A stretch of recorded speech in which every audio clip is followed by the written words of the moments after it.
Goftaan abbaan dhugaa uumaan koo kan nama jaallattu gaddaas tiruu rakkoo si kan na fure dhipheen har'a lubbuu koo har'aas ta'ee boruu sumaa jireenyi koo. Goftaan abbaan dhugaa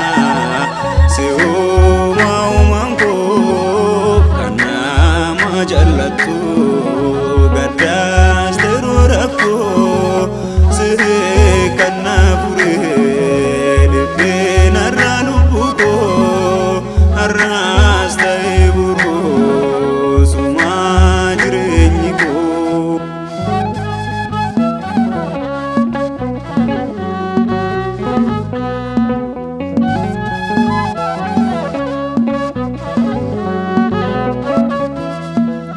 Eessatti argama abbaan akka kee kan nama jaallattu ofirra nam caalchiste ati abbaa jaalalaa abbaa jireenyaati siin argame araarsameef lafaatti.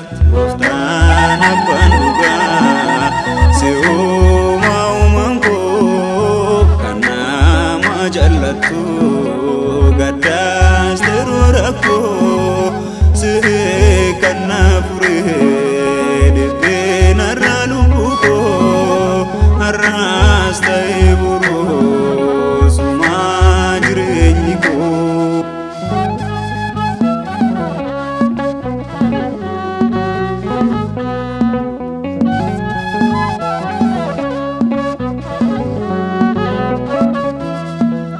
Cubbuun addunyaatti yoo dhufe saddameen dogongoraa uumeef qormaata seexanaan balleessaa kan koo ati yoom ilaalte irraa na fayyisuuf fannoorraa na oolte. Goftaan abbaan dhugaa si uumaan koo kan nama jaallattu gaddaas tiruu rakkoo si kan na fure dhipheen har'a lubbuu koo har'aas ta'ee boruu sumaa jireenyi koo.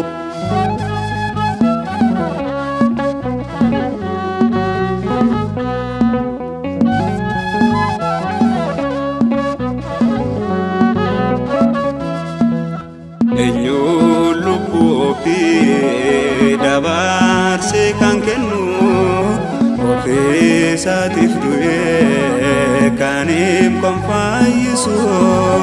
Goftaan na jaallata kanaaf du'ee reebicha arrabsuun hundaayyuu danda'e. Goftaan abbaan dhugaa si uumaan koo kan nama jaallattu gaddaas tiruu rakkoo si kan na fure dhipheen har'a lubbuu koo har'aas ta'ee boruu sumaa jireenyi koo.